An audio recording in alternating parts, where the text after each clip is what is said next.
Buenas, welcome to Conversations with Coco. I'm your host, Ariana Nieves, and we're here at Snapdragon with my amazing co-host. Yeah, we're here at Snapdragon, Louis Spears, ready for whatever. Make sure you guys tune in to this episode. It's gonna be fire. Come tap in. Tap in. Calling to go when I need all the answers. She told me don't worry, I got you, keep dancing. Future is popping, as God is a witness. Start a new business, oh, and like vision. I told the people, accept me for me. I'm trying to be what I'm destined to be. Excuse my temper, I'm just flowing like trees, like the waves in the ocean. Potion got me poeting. I'm holding the crown, please lay down if you want it. You better come stepping with Curry and Jordan. Trend to the music, don't listen to lyrics. I'm searching through myself to catch in my spirit. Senses is clearer, you whisper, I hear it. I'm getting stronger, yeah, I feel it, I feel it. Hey, do not come near me with negative energy. Buenas, good morning. I am your host, Ariana Nieves. This is Conversations with Coco. I'm here with my amazing and just jaw-dropping co-host, Louis Spears. Thank you so much. We have this first segment at the beginning of the show where we give you 90 seconds to talk your shit. Where you just get to edify yourself. So I'm just going to let you rock out and let you tell the people who you are. Man, who am I, Chris? Help me. So, Louis Spears, born and raised right here in Jersey City. I say that with pride wherever I go, right? Ooh, same, you know, it's a little different. And the other thing is, growing up in the projects gave me the skills that I needed. Where are you actually from? Booker T. Oh, you are from Booker T. Yeah. So my family is from Duncan and Westside. All right.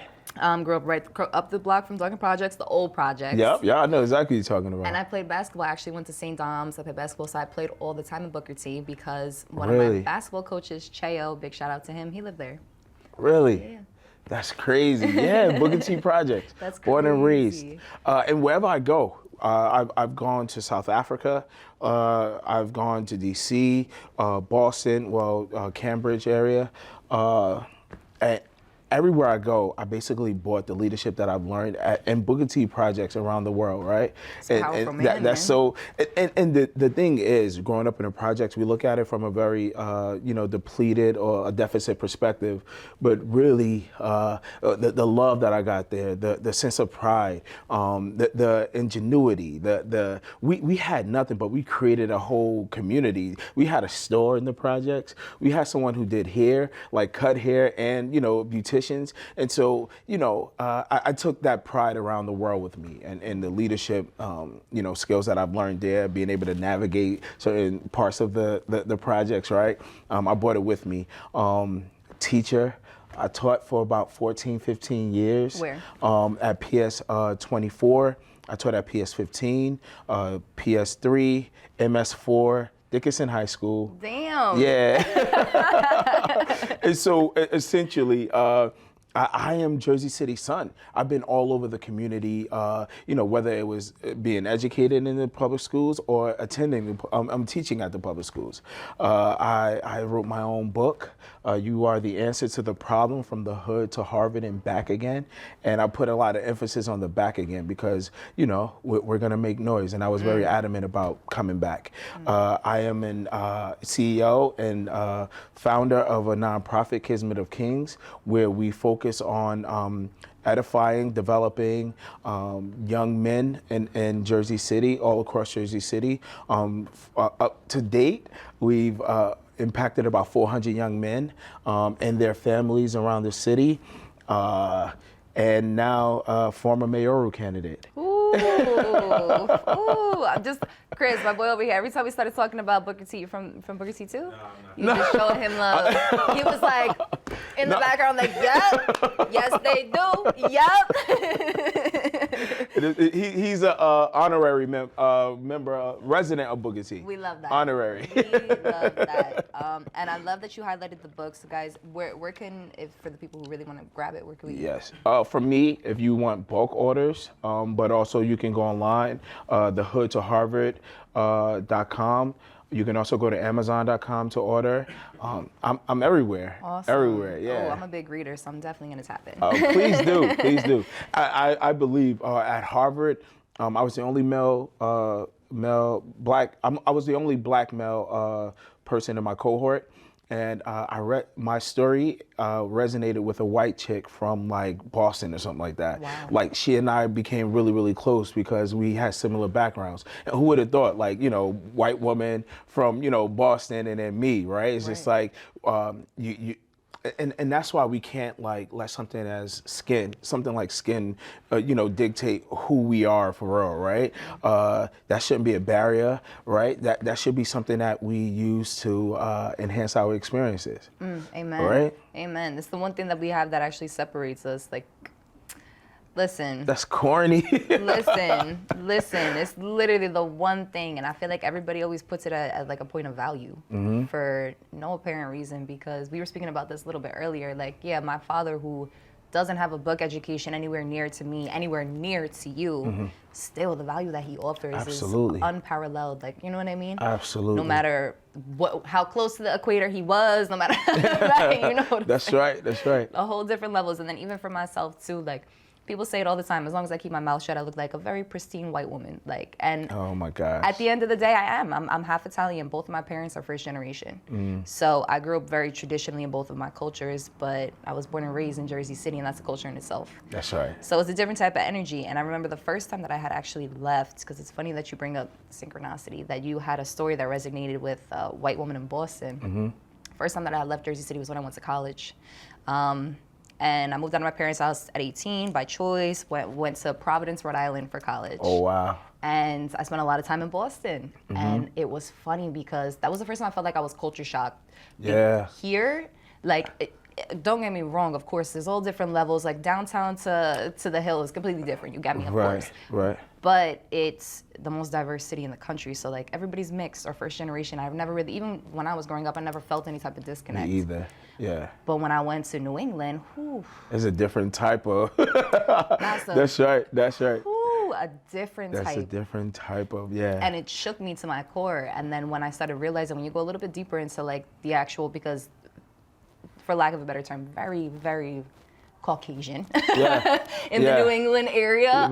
Yeah. Even inside of like the areas where they're poverty stricken, I'm sure, maybe I'm just making a guess, but maybe why this woman resonated with you is because they suffer from very big opioids and heroin and things like that within, and it's normally white people that are going through it. I remember Dave Chappelle had a really good, it's kind of crazy, but he had a really good testimony to this when he was talking about, you know, the crack era back in the 80s and how they completely neglected all of the Black Americans within the inner communities when they were throwing crack into the communities, making sure that they were selling it, Opioids, infiltrating it. But the second heroin popped up and all these white people started acting like zombies, it was a completely different story. Now we have a policy around it. Right. So it's like just things like that like just brings to the forefront. And again, coming from here, we didn't really see that type of disconnect. Right. But now as the area is starting to get developed, it's scary. It's palpable, right? Like legit, you go through the bridge on Grand Street, it's a new world, right? And I think it feels like it's by design, really. And you know, even the reception, right? Folks are like, you know, I don't feel welcome when I go to, you know, downtown, right? And so with my nonprofit, 2 summers ago, we created sessions for the summer, where we had our young people visit different parts of the city and just go, right? Like we went to a park downtown, we went to the library downtown, we visited a restaurant downtown, but then we also went to the Heights and we visited an organization up there, and then, you know, just finding different parts of the city to just say that, yo, we're one Jersey City. And our young men right now, like they will go down there now and they like, I never felt welcome, but now they feel welcome, right? So it's about like, you know, the adults in the community being very vigilant about closing this gap, because acting like it doesn't exist doesn't work, right? No. And I feel like that's something that we're so good at. We just push everything under the rug and just listen to what we're told, right? Yeah. Let's just do what we're told. But it's, you know, who said it? Oh my God. Oh, Robert Kiyosaki, is that how you say his name? Who's the author of Rich Dad Poor Dad? I know exactly. Yep. He had said it that if you don't question, if you don't think throughout your everyday, if you don't question authority, like I really can't work with you, because not everything is for your best. Absolutely. And for somebody that's in politics, I feel like you should, let's get a little bit more into that. I feel like you know this a little bit all too well. Yeah, Right. it's so funny. Like I almost jolted a little bit when it's like someone in politics. You know why? Because I don't think right. But the minute I put my paperwork in saying I'm running for mayor, I'm in politics. You're in now, politics, right? yep. Absolutely. So I have to accept it. But go ahead. But I did want to get a little bit into that, just because, again, like when we were speaking about earlier, I am able to resonate with you, coming from a place of real life resignation, firsthand Absolutely. personal experiences. So when it comes to me being an adult now, I'm reaching 30, and Look at that. right, focusing on wanting to do the best that I can to do my part within the community is scary. Yeah. Even within, like you said yourself, within this last presidential election. Mm-hmm. Like, yeah, we always give Republicans rough, but like what's going on with the Democrats now too? Mm-hmm. So like there's a lot to it. So I just wanted to get a little bit more into, kind of pick your brain about now that you've had the opportunity to run for office Mm-hmm. and you are very adamant on what it is that you want to highlight and speak about and what you're passionate about. Do you really see that there really is two ends of it when it comes to who somebody's projecting themselves to be and what they're actually doing once they're in office? Oh wow, that's a very good point, right?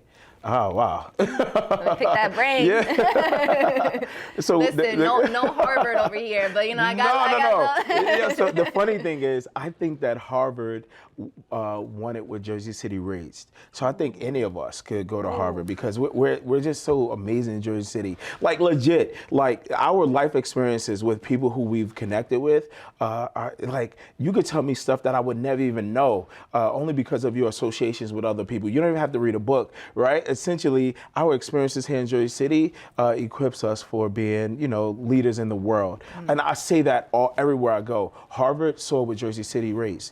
They wouldn't have selected me if I was some like regular schmegler, right? Amen. Guy, right? So at the end of the day, I came with the Jersey City-ness, right? You better put me right in my place. Hell yeah. So you go to Harvard too, That's right. Just Right? like you said, it's a mental thing. No, absolutely. Right. And the other thing is, like, I'm a community guy, so whatever it is that I've learned, I bring it right to the community. So we all walking around with Harvard degrees at this point, right? Because that's the goal, right? Like, it's not for me to just know; it's for me to understand it and disseminate it to the community, Amen. and that's the goal. But politics, right? Wow. So. I have so many angles to hit it with.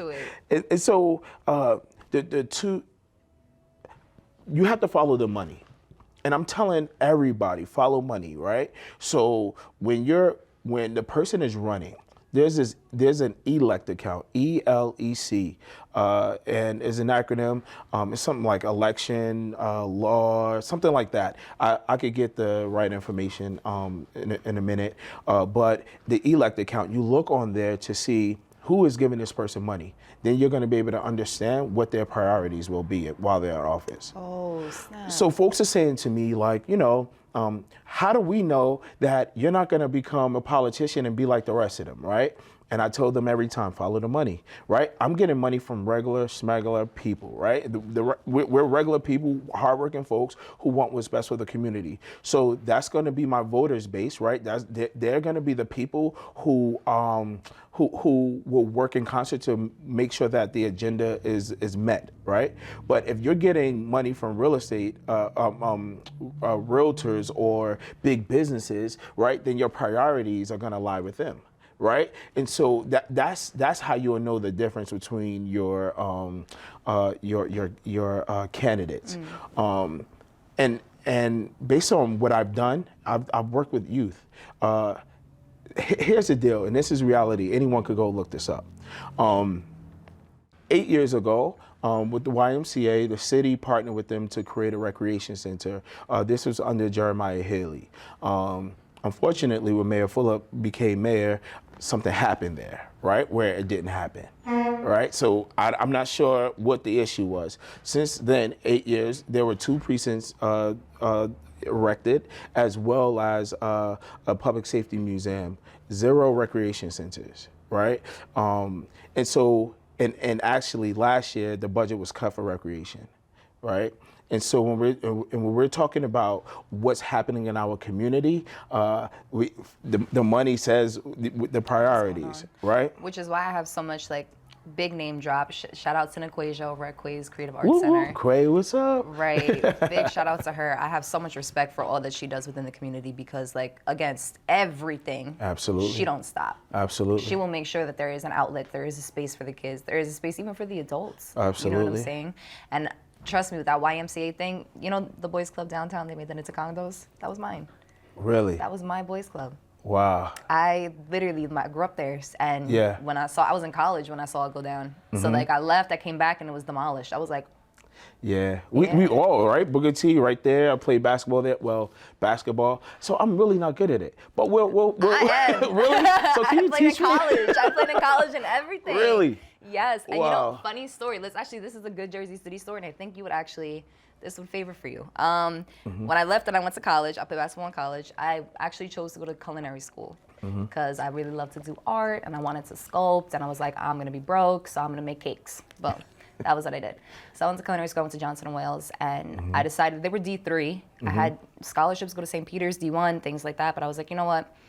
I want to go for the rest of my life. I'm trying to make a difference. I come from nothing. This is my ticket. Like, I gotta do this. Right. And the coach out there wound up reaching out to me, and he was like, we have all your scout films. We would love for you to play. And I was like, all right, fuck it. Why not? Right? So I go D3, I start to play, and it was a very toxic ass. He wouldn't play anybody but the seniors. The seniors' parents were funding the team. Gotcha. We were getting embarrassed, blown out, all this craziness. And like, it was me and about 3 other girls that were not from Upper Town, New England, on the team. And I was vocal, and I had said something to him. We had gone out to Denver for a basketball tournament. And he didn't play any of us, and we got blown out by like 40 points. Wow. And I was like, this is embarrassing. Like, you know what I'm saying? Like, put us on the court. And he literally told me, he's like, you can't, hold your own against these girls. I was like, put me one-on-one, and I promise you I will. So we went to practice the next day. We did a one-on-one drill, shitted on everybody, lost off of the starting center. I was like, cool, I'm going to earn my stripes. He played freshman over me. Oh, wow. Just to prove a point the next game. So I went home, and I was like, listen, like, I want to speak with you. I'm thinking about, like, just leaving the team. And basketball was all I had growing up. All I had. You know what I'm saying? So I felt like I was in a bad relationship. And when I spoke to him, he goes, how many people from where you're from actually went to college? And he was like, you should be grateful you're playing on a college team. Wow. And I was like, I quit. And I turned in my book, and I just like let it rock like that. Wow. Yeah, and I was like, you know what? I played basketball with Kyle Anderson at the Boys and Girls Club, and he comes from Jersey City. That's right. And I could sit here and name drop tons of people, but because I'm not from a small town in New Hampshire, right, it's a little bit different. So it's like, you bring to the table, like, the experiences that shape us here, unmatched. Absolutely. Unmatched. And it wound up being my biggest blessing. I wound up quitting basketball. I double majored and double minored in college. I had 2 full-time jobs. Wow. Paid my whole way through. Started bartending, everything. It was meant to be. It was meant for me to let that go. But just as an experience like that, right? I love that. Yeah. Little things. But I want to get a little bit more into you talking about the youth and you actually making your impact within the community, because it's prevalent. Absolutely. In everything that you do. So even though we do have little hiccups in the road when it comes to the demolition of our boys clubs and the YMCAs and things like that. Yeah. Let's talk a little bit more about what you've done to make sure that the kids in the neighborhood are really. Oh, that's so crazy. So I've been in a game, and I say the game because not that this is anything to play with, right? But really, like, this is the environment by which we're operating, right? And so we've been in the game for forever. I've been almost 2 decades, right? And so honestly, it started with my family.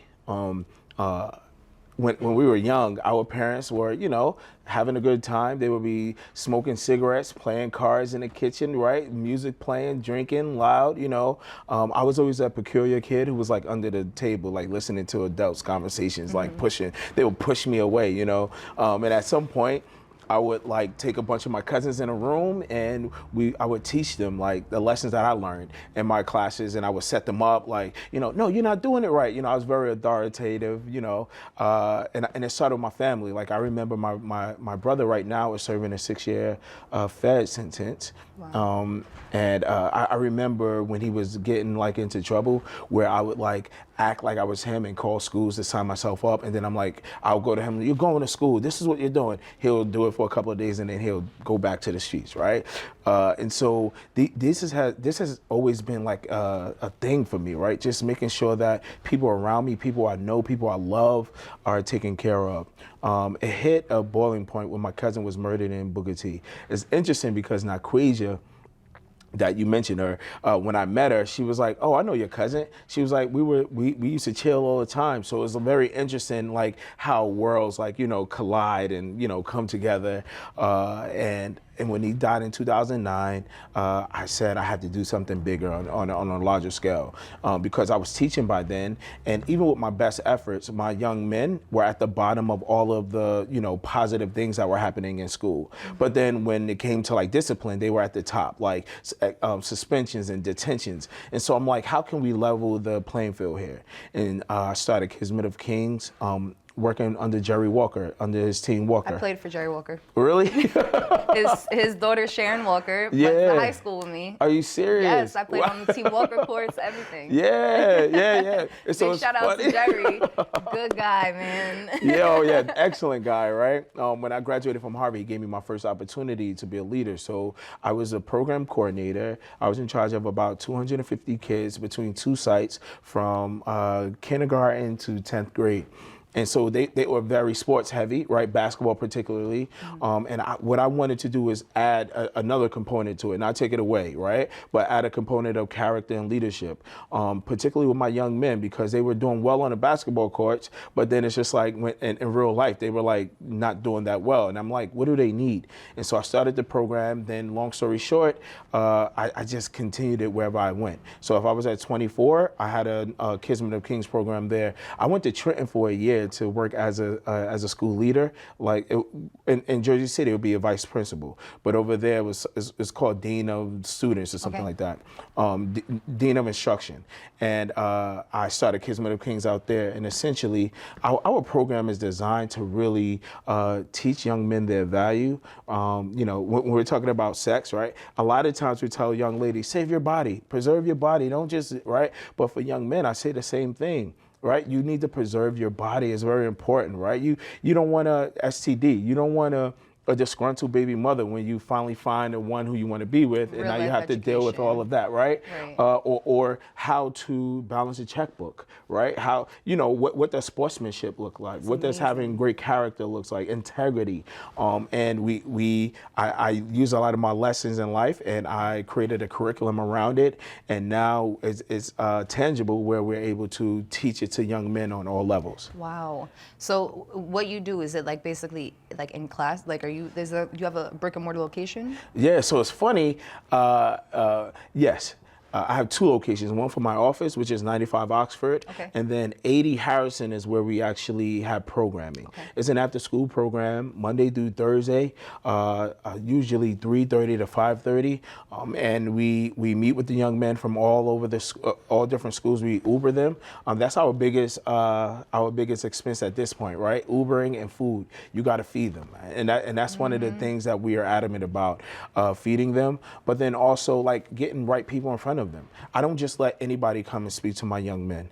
We just hired a program director, so now I'm a little less hands-on, but a lot more like the aerial stuff, like donors and things like that. So if ever you are feeling compelled to support or help out in any way, please be sure to donate to Kismet of Kings, kismetofkings.org/donate, and you can also donate your time because our young people need influences. I was just gonna ask that, like for people that have something to lend, you Absolutely. know what I mean? If there's any type of like lending hand that they can do, obviously there is. So everything to access this, we'll put the link down in the caption, guys. But it's all on your site, correct? All on kismetofkings.org. Yes, awesome. And also if we have themes every month, and so we'll whoever wants to support and connect with our young men after you are vetted, right? Because we don't put anybody in front of them, just anybody. Once you're vetted, we'll put you in the appropriate spot based on the month and the date. Awesome. Do you have like an age cap or? So it's middle school to high school. Awesome. So we take 10, 11-year-olds all the way to 19, 20. Awesome. And sometimes they're together, and then a lot of times they're separated because, you could talk about things with the 19, 20-year-old that you shouldn't talk about with the 11-year-old. It's You know different. what I mean? It's different, of course. I love Absolutely. that. Yeah. Oh man, all right. Also, and we also partner with a bunch of folks in the community like Hudson Pride. We've done work with Boys and Girls Club. We've done work with Angela Cares. Anybody and everybody, Jersey City, Hudson County Anti-Violence. And essentially what we're trying to show is this idea of camaraderie in the community. Oneness, one Jersey City. Right. And that's my whole goal, one Jersey City. Oof, I love it. I literally love it. And I love that you're focusing on the male youth. Mm-hmm. Like that is such a part. What you're doing, everything that you're doing is so beyond you. One of my mentors just in life, she had told me this one day. She had said that, like, you have to have grace with yourself because everything that you're doing right now is not only affecting 5 generations to come, but healing 5 generations prior. Oh, wow. Right? What? Changed my whole life. Changed my whole life. So now, like, I see that, like, everything that you're doing. Not only that, it's not even just your DNA. You're affecting the community. It's beautiful. It is beautiful, man. And let me just say this, right? My mom had me when she was 17 years old, right? And my dad, he's a high school dropout. My mom dropped out of school after she had me. She went back and got a GED. When I first started teaching in 2006, I was making more money than my mom and my dad combined.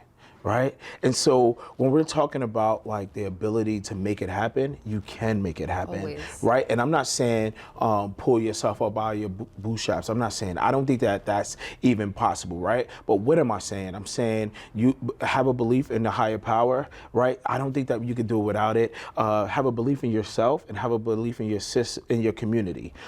With those three, that trifecta right there, you can't go wrong. Use us. Amen. Amen. Yes.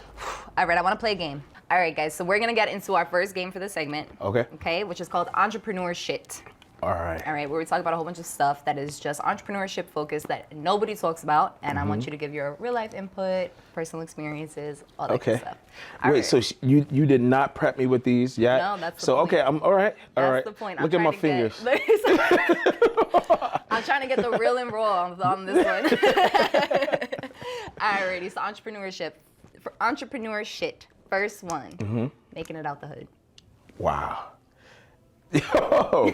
so making it out the hood, that's important, right? But the other thing is coming back, right? Making sure that you come back to bring whatever skill set that you learn outside of the hood to bring it back, because essentially you can only fix it because you are a part of it, right? Like no one from the outside. So how do you get out of the hood, right?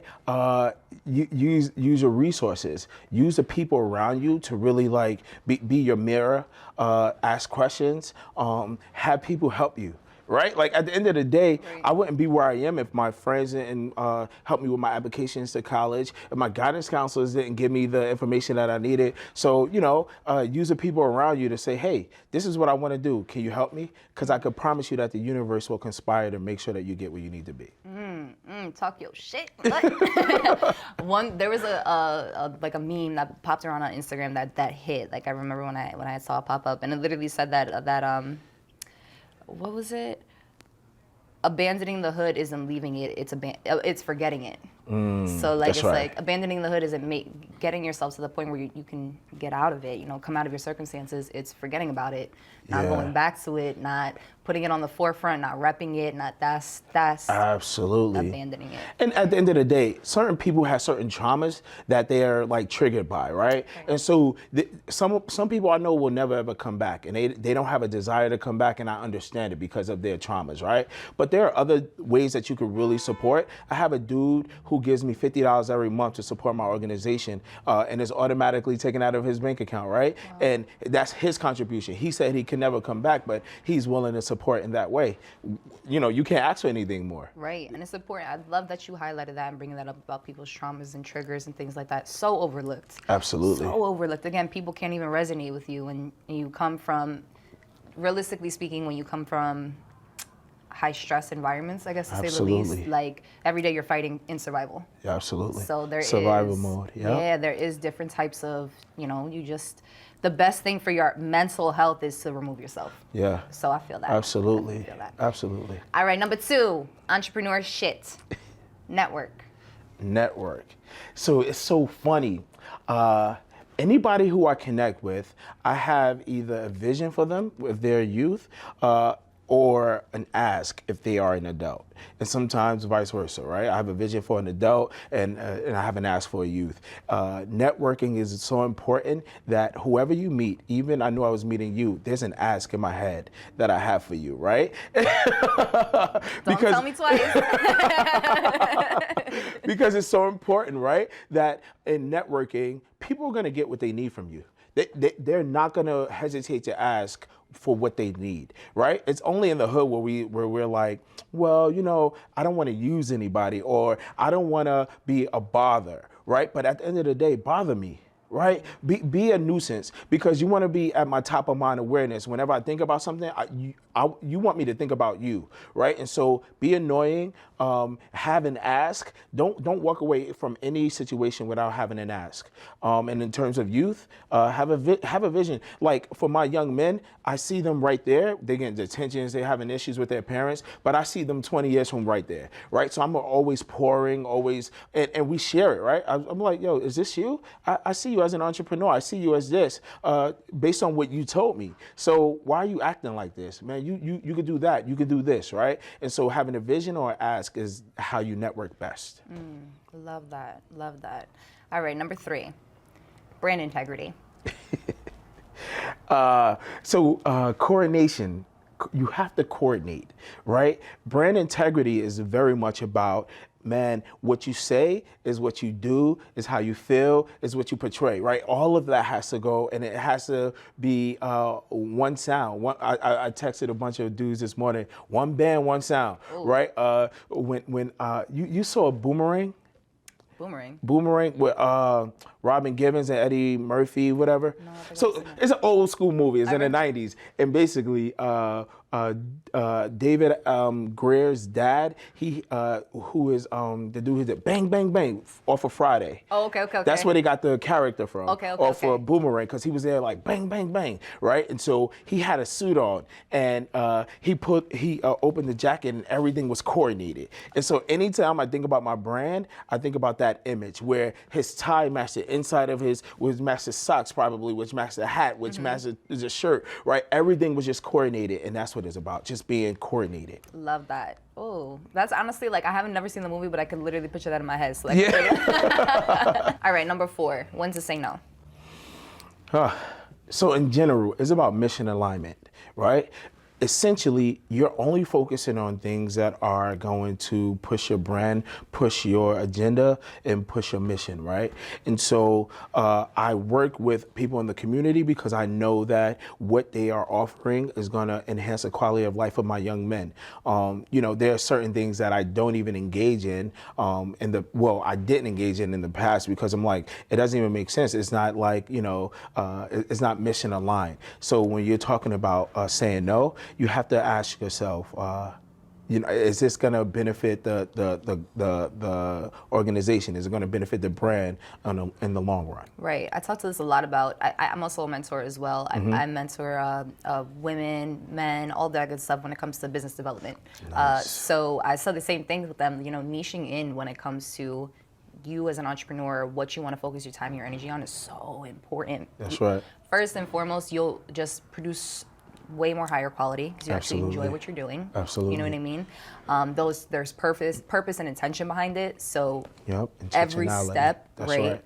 And number 3, when it comes to you as an entrepreneur, also being compensated for your work, you make the most money when you're focused on just the things that are the most important for your brand. Absolutely. So I really appreciate that. All right. It's really dope. Last one, and this one is a little bit more of an in-depth question. So when it comes to entrepreneurship, people don't ever talk about the struggles of you being the business as an entrepreneur. Oh, yeah. So whether you're struggling with mental health, personal experiences, your environment, all that great stuff, I wanted you to give your input on you as an entrepreneur.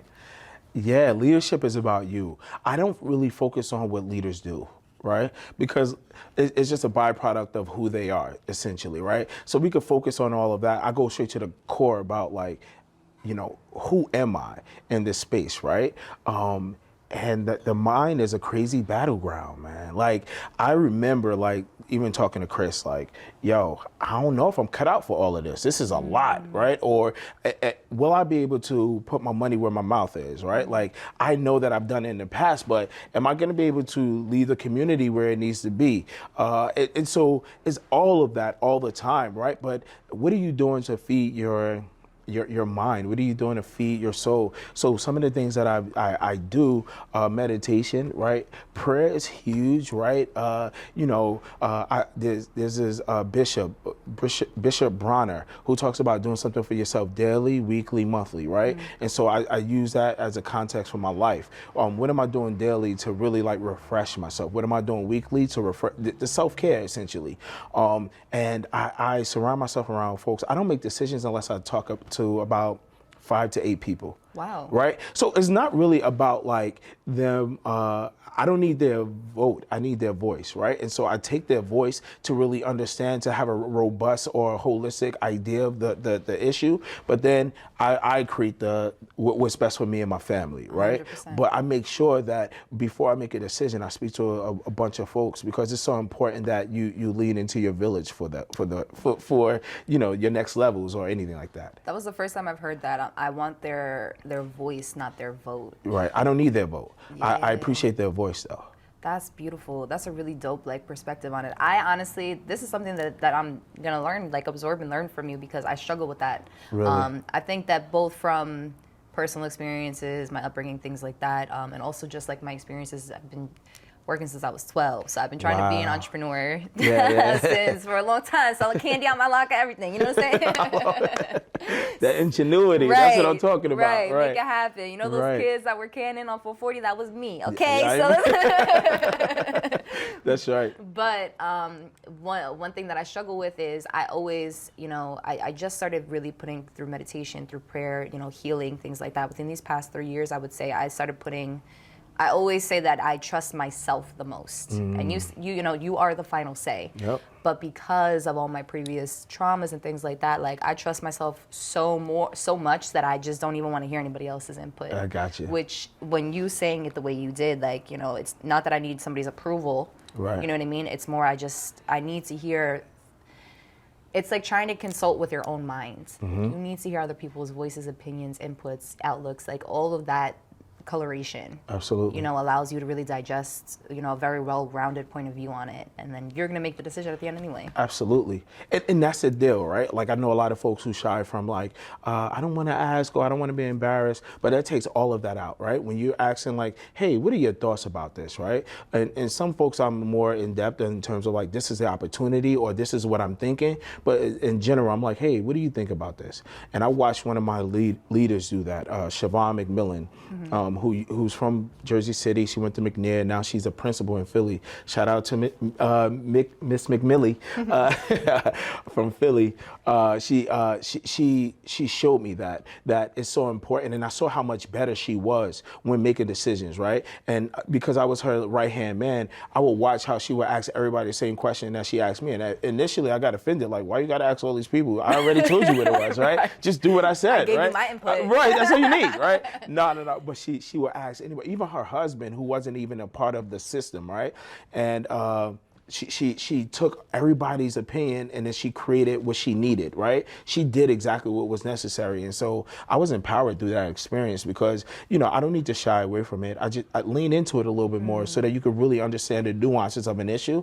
And then you make a decision, a well-aware decision, because you have gotten everybody's voice. Right. And especially in what you do and everything, that's so important.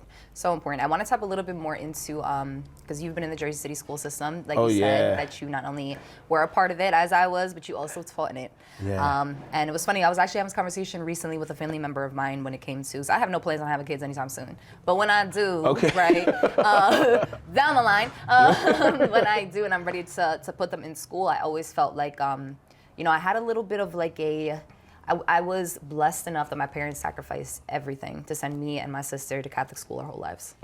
Sacrificed everything. Didn't even have cable growing up. Right. So that we could have an education. You sound like my wife. Literally. Yeah. So, and I was appreciative of that, but in that, I learned that, my experiences within Jersey City school system, even when I was in high school, going to a very reputable school, like whatever it may be, right in the middle right the block from my face, on Duncan Avenue, you know what I'm saying?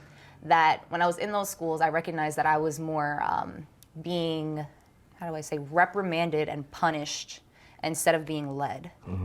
And that's something that I don't ever want my kids to feel, especially coming from troubled circumstances. Like you have, you go home, but then you have 8 hours a day where you can have an outlet to be able to speak with other people, learn different things, learn about yourself. And the last thing you want is, last thing I want is for my child to feel as if like they don't have understanding in what they're doing, or like, why are they getting reprimanded and why is, you know what I'm saying? And it's just a very, like, I would prefer to have teachers that lead.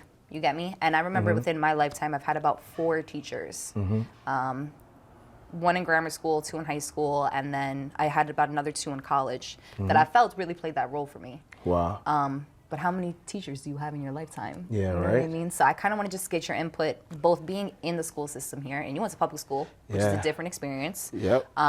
And also teaching in the school system here, kind of like your input on that. Yeah. And so it's always a hard situation, right?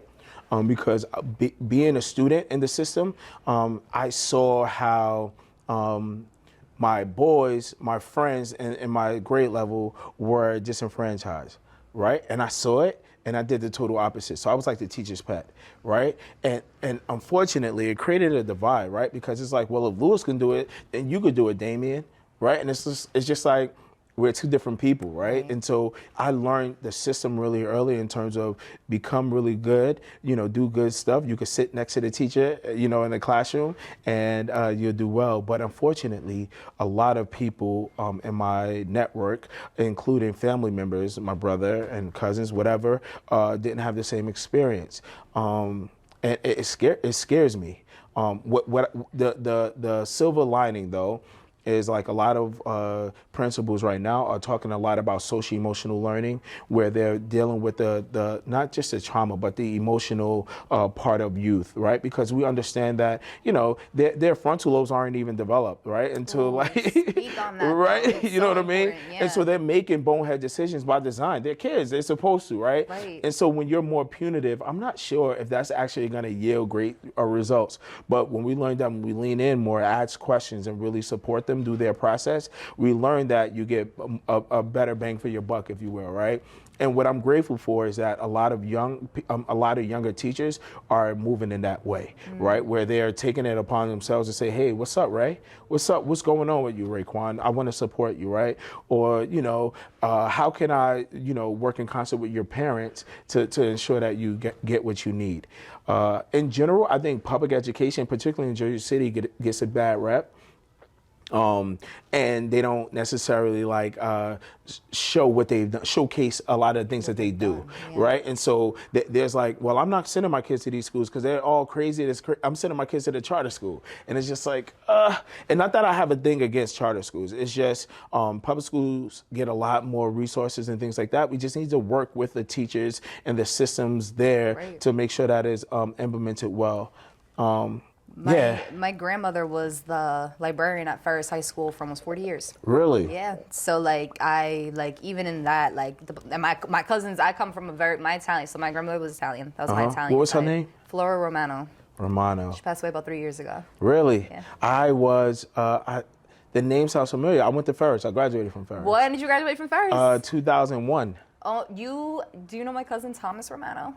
I will probably know him by face. By face. Yeah. Yeah, my grandmother was about 4.5 feet tall. And she was tough. I know a bunch of Romano.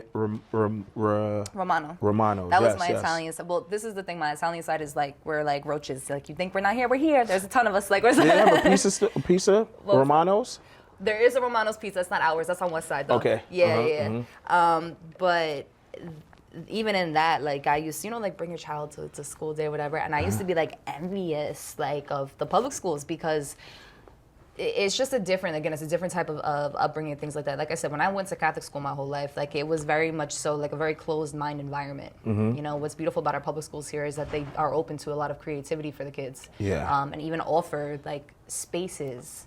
Like the library in Ferris is gigantic. Yeah. Like that is a It is, right? I've always been a Couple reader. of floors, Yeah. So like for me, going there for Bring Your Kids to School Day, I'm like 8, 9 years old, and I already love to be in the library. That was like Disneyland. Yeah. You know what I'm saying? So like, Yeah. there's things like that I feel like a lot of times. Not only that, even the development for NJCU right now. Yeah. And yes, there are certain things that could be done better, but the highlight within the community, you know, a lot of people don't know that if you go to HCCC for 2 years, they'll match your tuition to go to NJCU. Absolutely. You know what I mean? And like that brings value to people over within the community. Being strategic, like you talked about, like doing the best that you can to use your resources. Like it's unfortunate, but it's reality. Nobody's gonna save you. Yeah. It's really up to you, like Yeah. when it comes to this, and you know the decisions that you make. What's beautiful is about Jersey City is don't even know how many like-minded people come from here. You know, so you do have the opportunity to be like, okay, you know, this is even against all odds, even against the waves, even against things that aren't really, you know what I mean. You have an outlet that you could be able to utilize. Absolutely, and just to be clear, I do believe that we can move in a more inclusive way. When it comes to educating our youth in Jersey City, particularly and on the south side of the city. I say the Hill, you know, people from here say Hill, but you know, for the purpose of everyone understanding, like the south side. And you know, oftentimes we use a lot of punitive measures on that side, and then like when we're talking about downtown, we don't necessarily have those types of, you know, punitive measures. So in general, the One Jersey City even goes for education as well. We could do a better job at PS 15. Right? There's a community school, and there's so much that needs to happen in that community. I taught there for 1 year. We had 3 shutdowns where kids were leaving at the end of the day, and there was shootings around the building.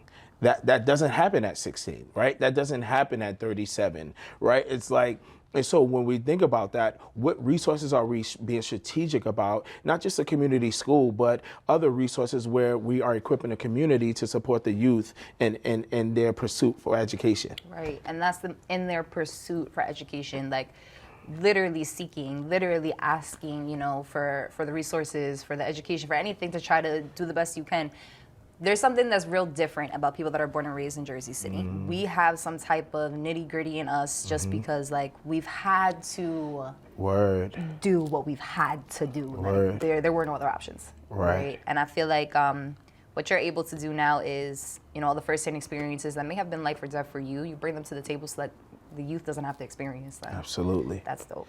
You know, I admired Stacey Abrams in Georgia for, like, she lost the election, right? And she did not go into a corner and sit back. She basically pivoted in a way where she focused a lot on voter registration, ways to gain money, and just a bunch of things to really enhance the quality of life for folks, to the point where we got 2 federal senators, you know, Democratic senators from Georgia. And so now she's running for governor again, right? And so when I think about that, I would like to think that I was the Stacey Abrams of New Jersey City, right? Not just in a way for not just in a political world, but growing up in Booker T projects and learning that, you know, a lot of my bros ain't make it out. And so like pivoting and, you know, developing young people so that they great things can still come out of Booker T, but bigger than that in Jersey City, great things can still come out of Jersey City. And so, that would be my goal. If there was a legacy that I would like to leave, is the idea of pivoting to ensure that someone else was able to make it out. Amen. Alrighty, so we're gonna go into our last game of the segment, which is tell me how you really feel. Okay. Okay, so I'm going to rapid fire 5 things. You're gonna tell me how you really feel, and we're gonna move from there. All right. All right. First wait, do I have like, how many seconds do I have? No, you can. I just go off. Take your time. All right, Take go your ahead. Time. All Anything right. that's too long, we'll cut it up. All right. Alrighty, tell me how you really feel, right? Okay. Best pizza slice in Jersey City. This is so hard. I know. Yo, they asked me that on Reddit, and I had to be like, you know, different parts of the city, right? But my favorite, oh man, Helen's on Newark Avenue. All right, it can't be Helen's. But then I like Prince pieces on Bergen. I remember you had a substitute. You had to back up. Then Geno's in the Heights. Geno's. Big shout out to Geno's. Big shout out to Chris over here was like.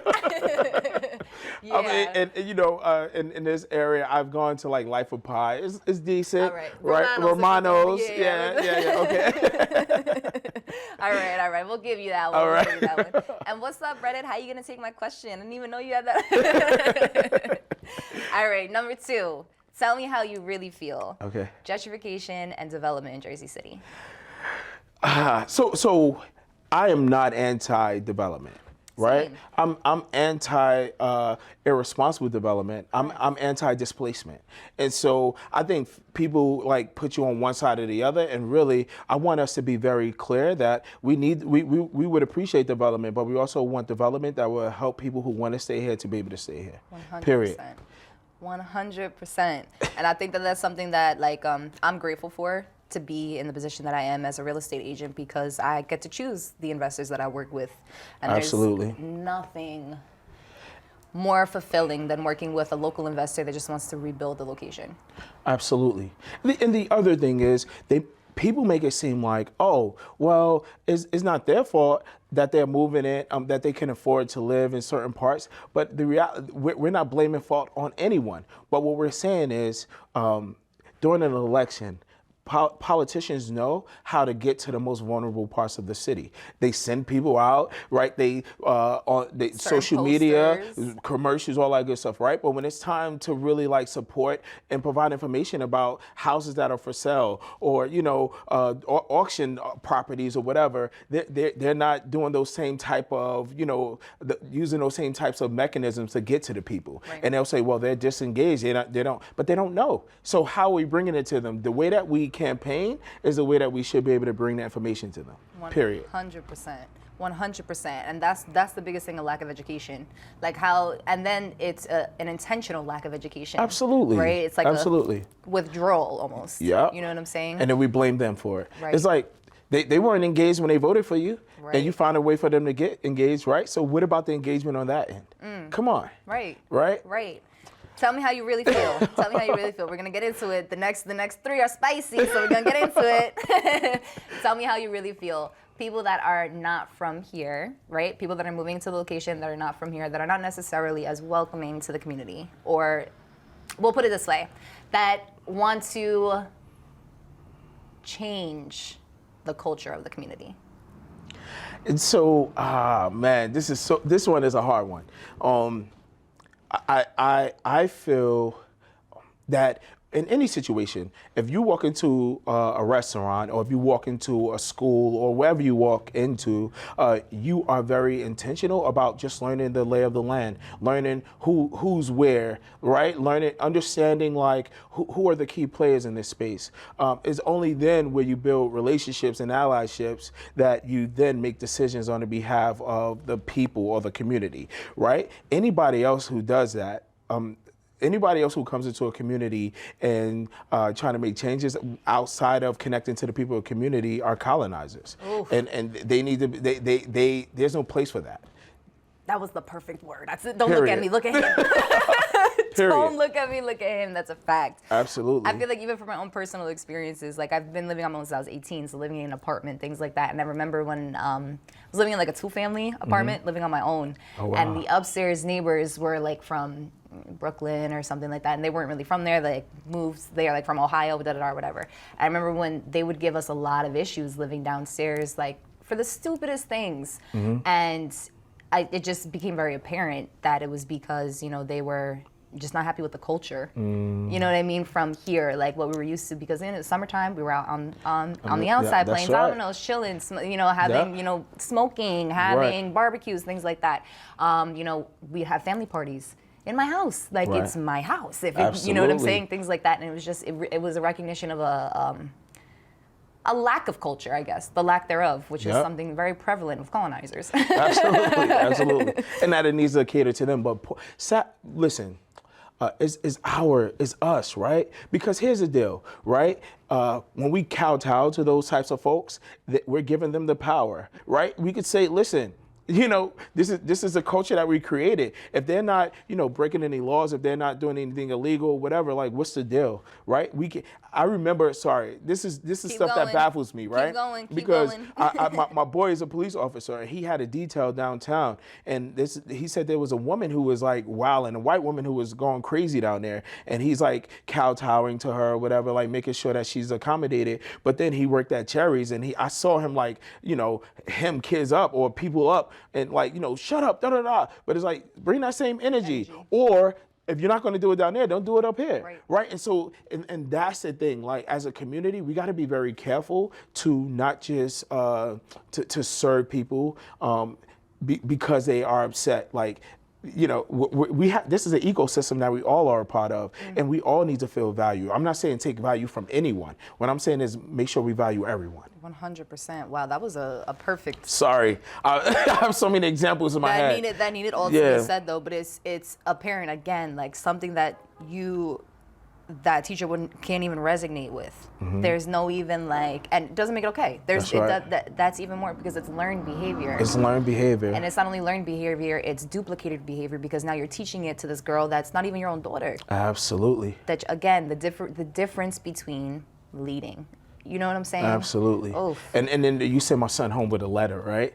He's the only black kid in his class, right? So it's like, you know what I mean?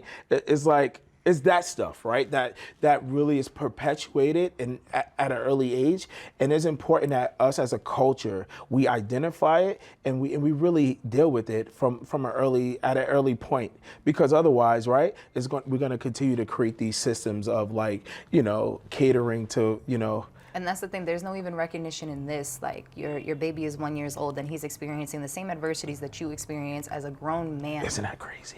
As a grown man, 1 year old. That's crazy. Inside of a community that is the most diverse city in the country. Yeah. And we all need to be valued in this space, right? I went to a 9/11 thing, and it was just so like, for us to be the #1 diverse city in the nation, you couldn't tell. Wow. You couldn't tell. And when you go to a lot of these events, you can't really tell. It's not, we have the numbers, but based on experiences, we're very segregated in our communities. Why?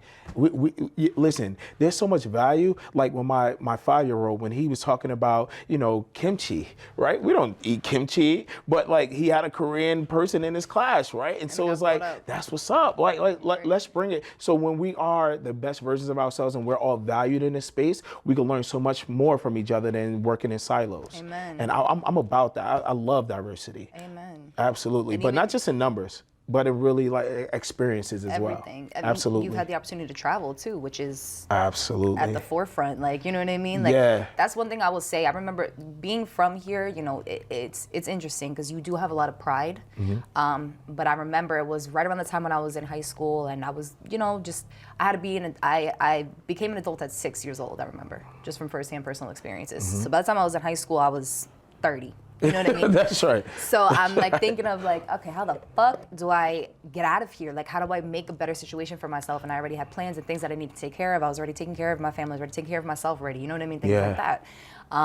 And I remember I was like, the only way I'm really going to be able to do this if I have to leave here. Right. Because all I knew was here. You know what I'm saying? And then when I had gone to college, I had, very thankful that I was bartending. I was making liquid income that I was able to then travel. Wow. It was the first time I've ever traveled. I never had a passport. Wow. When I tell you born and raised here, from here, no, the vacations that we have was going down the shore. Yep. So when I started to travel and see different experiences, the way people live and like what is reality, like real life, this is real. Like you can really do whatever it is that you want. Absolutely. It's different. It's different. And our car rides were down south, right? Because we weren't like accepted at the shore per se, right? But that's my favorite place now. Like I bring my boys, like that's our place, right? Yeah. But it's like as a family growing up, we would always go down south, right? And it's like my sister just got on a plane about 2 years ago. Wow. My brother has never been on a plane, but like in my family, there was a bunch of value placed in me, right? Whether they saw it or whatever, I don't know what that thing was. I don't know if it's because I was the first. Are you the first? No, I'm the baby. You're the baby. How many is there of y'all? Okay, so I have a blood older sister sister, and then I have technically an older brother, but he's not my blood brother. He's my god brother. My parents raised him though. Got ya. But like, yeah, he's way older than me. Oh, okay. And so I was the oldest. So like, you know, my uncle from Texas would call for me. I would get on a plane to go there. You know, I've had like a bunch of different experiences, and that's why with the Kismet of Kings is very important, right? That we just have them go to experiences, Broadway plays, right? Anything that Poconos, staying the night over there, right? Just anything that we could do to get them out of this particular environment so that they could dream. And it's weird, it's so dope, right? When they're around here, they're walking like this, right? Just walking down the street, their face, their posture, right? But when they are like in the woods, they're very like light, like smiling, you know. You can even see the difference in pictures, right? Where we're here taking pictures and they're like, you know, whatever the young people do at this point, right? But then when you take them out, they're smiling, like hugging trees. It's like, it's amazing that when you take them out of the environment, how they are able to just be exactly who they want to be. That's a beautiful thing, man. So we're gonna get into the two last questions that are a little deep in there. Okay. But they're gonna play off the same common theme that you're speaking about, and kind of getting a little bit more into, you know, survival here and the realities of here, right? So the last two questions are gonna be focused around the policing in our area. First one that I want to get into is with the trend of the way all the development and upbuild is going.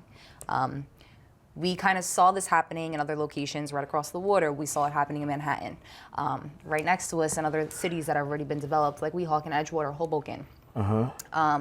There's something that's a very big trend within places that undergo gentrifications that don't withhold the same culture of location that developed it, right? And what happens is, as a real estate agent, they start to develop the areas that all they have to do is kind of push the locals to one location so that they can put very little funding there and just have that one area policed, and everything else is going to be a profit. I wanted you to tell me how you really feel about what you feel for Jersey City. Oh man, I think it's bull crap. Honestly, when we're talking about crime and we're talking about homicides, whatever, right? It's very important that we get to the bottom of it, right? So we have about, I don't know, in the teens, 20s, whatever, youth who are being murdered every year, right? We had fatal car accidents, the same amount every year. And there's a citywide initiative around bike lanes, making sure, folks are protected, right? And it's like, where is the citywide initiative around safety in our community? There is none. And so what happens is we're pushing everybody to one particular area. And so one side is being overly stigmatized, right? This is what's happening here, but like, there's violence all over the community, right? But there's so many instances that are being like pushed under the rug, and like, so victims, let's say in the Heights, are not getting the same type of support and love that they should get because we're pushing everything under the rug, right? And so the idea here is not to just push a bunch of, people and systems into one particular area so that that is policed, but really commit to initiatives and supports that will really enhance the quality of life for folks in that area, 100%. Right? Because, right, we've seen situations where, I don't know, like people are having noise complaints, for instance, but they can't send anybody to the houses because all the people are in Ward F, all the support or the police officers are in Ward F. What is that, right? Like, if you're complaining about noise or if there's a shooting, everyone in the community should be supported, right? And the goal here is not to put everyone in one particular area and monitor that area. It's really just to say, like, yo, what services can we provide you, right? 2018, there was a violence prevention, what do you call that? Like a violence prevention, like research, if you will. Okay. And basically they gave us 4 things to do in our community, and we have yet to do it. It was 2018, and we paid about tens of thousands of dollars for the research. So one particular thing was work in concert with local nonprofits to really support the youth who need this, the support. There's nothing happening citywide around that initiative. There were 3 others, and they're not happening. Yeah. And so what's the issue, right? Like, why aren't they doing it? Why can't the people in that area feel safe?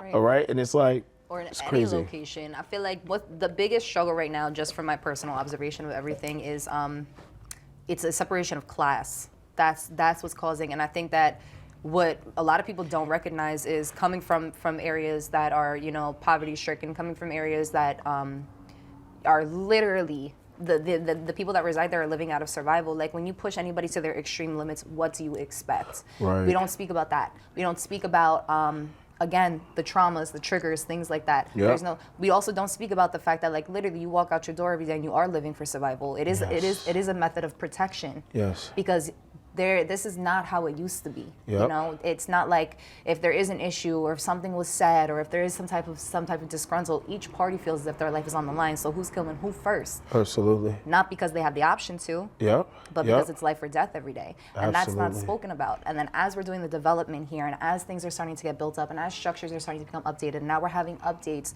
new tourist attractions, things like that, it's more important to speak about the fact that if we're making so much profits within the other areas within our own city, Yes. why can't the entire area be developed? Absolutely. Right? Absolutely. Because then there would be equal policing across the board. Which brings me to the last thing about tell me how you really feel when it comes to policing. And this is something that I'm familiar with because being born and raised here, especially I'm 27, so around this time, the people that I grew up with are either dead, in jail, or cops. Yep. Right? Like, literally, Yes. like that's basically it. Right? Right. So when I look at it, how do you feel about when it comes to the policing inside of Jersey City? Because don't get me wrong, there are definitely, again, a lot of people I grew up with, if they didn't succumb to the environment, they didn't have to undergo the traumas, you know, they are trying their best to come out of it, or they are a part of the system here, whether police officers, firefighters, whatever it may be. But I feel like local Jersey City police officers are wildly underrepresented within the location.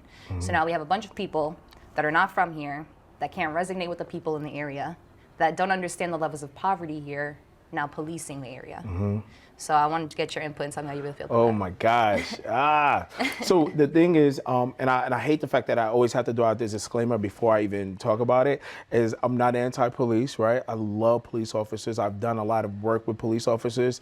Let me say, exactly, me right. either. Me either, but it's also just discussing the realities of the system. Absolutely. Here. So- Absolutely. And so when we're critical of teachers, we could be critical of police officers as well, right? And it doesn't take away from, you would never say I'm anti-education when I say teachers aren't doing what they need to do, right? And so at the end of the day, I think police officers are so important for our community, not just in the way, not just because they protect and serve, but police officers are dads, right? Police officers are moms. They're chefs, right? They are they're bar and restaurant owners. There's so much more to them than just the uniform, right?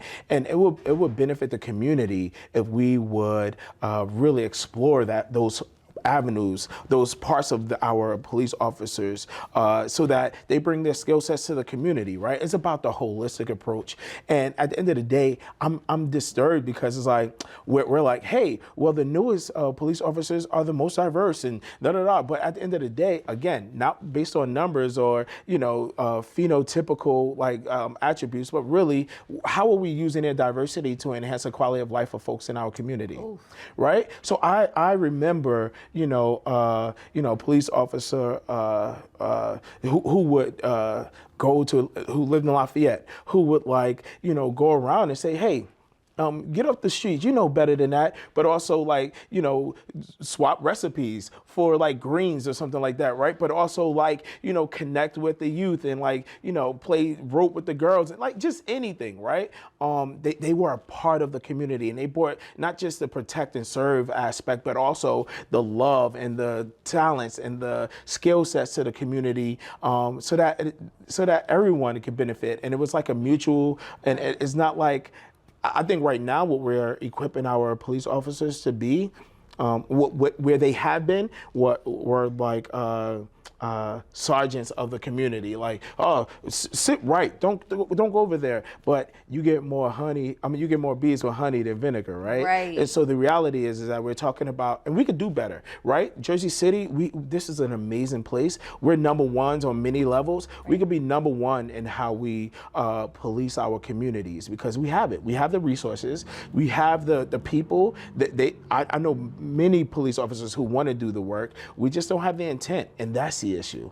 And that goes across the board with other things as well. And I think that comes from like generations of authority that are already within the police system, right? Mm-hmm. And this is something that like I feel like even with the people that I love, like, you know, the few family members that I have that are police officers, or like friends that I've grown up with that are police officers, it's like it's the same narrative.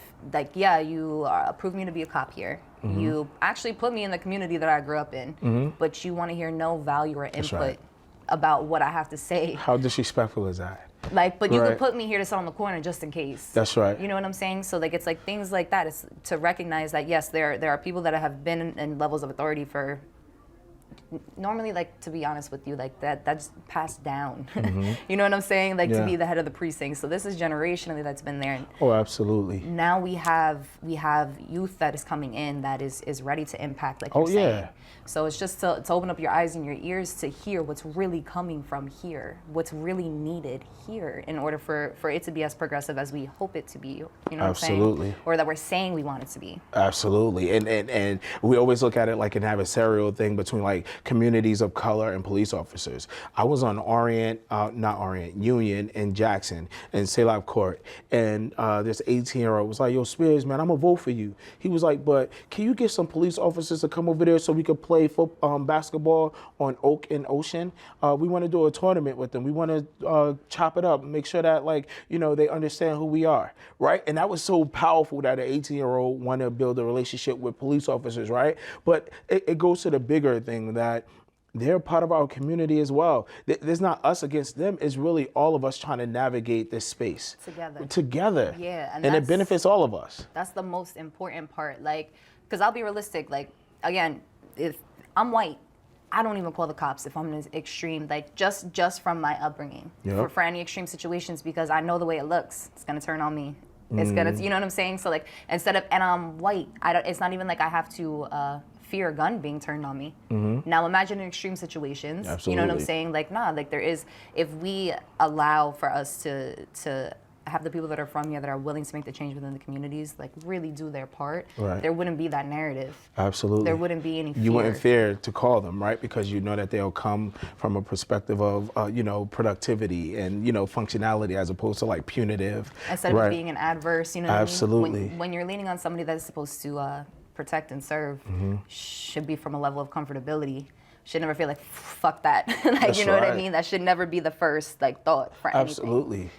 Absolutely. And that's what, these are the conversations that we have in silo. Like, listen, at the end of the day, I bang with police officers. I want, like police officers, seniors, children. So these are my favorites, right? Seniors in the community, children of the community, teachers and police officers, right? Why can't we, figure out a way to all exist in this community to really serve? We can if we're given the opportunity to.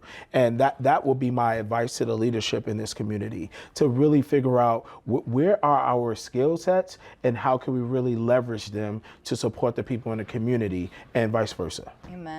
Amen. Well, I was going to ask you if you can lend any piece of advice to anybody from this interview. You already told us that, but we'll do that a little bit later too, because I do want to close it off with that. But before we kind of wrap up everything, because that was the last question, I really appreciate you giving your input, your time, your value. Thank you for having me. Of course. This was fun. So appreciative. I feel so abundant leaving this conversation. So very grateful for that. I cannot wait to do amazing things with you in the future. Yes. My ask. Right. Yes. Amazing things in the future. What is that? Before we wrap up. No, off camera. All right, but before we close off, you're on this platform and you're inspiring people every single day. We know that. But for a fact, there's somebody that's tapped into this that is just like, maybe that hasn't even gotten started, maybe is still in their mother's house inside of the projects that they grew up in. Absolutely. And they're watching you and you're definitely making a huge impact. So if you had one piece of advice that you could give to somebody watching this, what would it be? That no matter where you're from, that your dreams are valid. Lupita Nyong'o said that.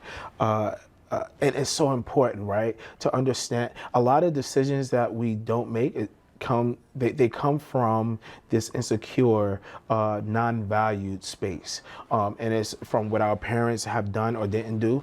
I remember my dad not being in my life, and I'm like, well, maybe I'm not all that important, or I'm not all that great because he didn't think it was important to be in my life, right? So maybe I don't have value. But the reality is that we are all children of God, and we all have value.